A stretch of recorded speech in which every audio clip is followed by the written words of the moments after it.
তো ছাত্র বন্ধুরা, আজকে ভিডিওতে আমরা যে টপিকটি নিয়ে কথা বলবো সেটি হলো অক্সিলিয়ারি ভার্ব। তো প্রথম কথা হচ্ছে এই অক্সিলিয়ারি ভার্ব কি। কোন একটি সেন্টেন্সে যে মূল ভার্বটা থাকে তাকে সাহায্য করার জন্য যে ভার্ব ব্যবহার করা হয় সেটাই হলো তোমার অক্সিলিয়ারি ভার্ব।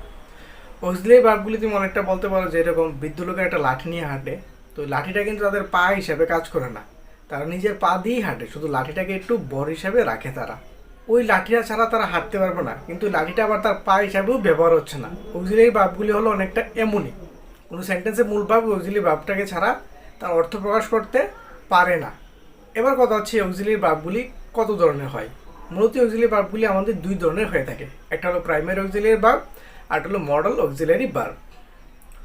তো প্রাইমারি অক্সিলিয়ারি ভার্ব হলো to be, to have, to do verb, যেগুলো হচ্ছে am is, are, was, were, have, has, had, have, be, been, being.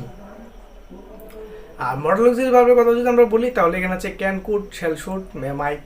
এই মডেল অক্সিলারি ভার্বগুলিও দুই ধরনের হয়, একটা হলো প্রেজেন্ট ফর্মগুলি, একটা হলো পাস্ট ফর্মগুলি। এবার এই ভার্বগুলি কী কী ফর্মের জন্য ব্যবহার করা হয় সেটার জন্য মডেল অক্সিলারি ভার্ব নিয়ে আবার একটা আলাদা ভিডিও রয়েছে, তোমরা সেগুলি দেখতে পারবে। তো আজকে ভিডিওতে শুধু অক্সিলারি ভার্বের ক্লাসিফিকেশনগুলি নিয়ে আমরা কথা বললাম। আশা করি ভিডিওটি তোমাদের জন্য খুব হেল্পফুল হবে।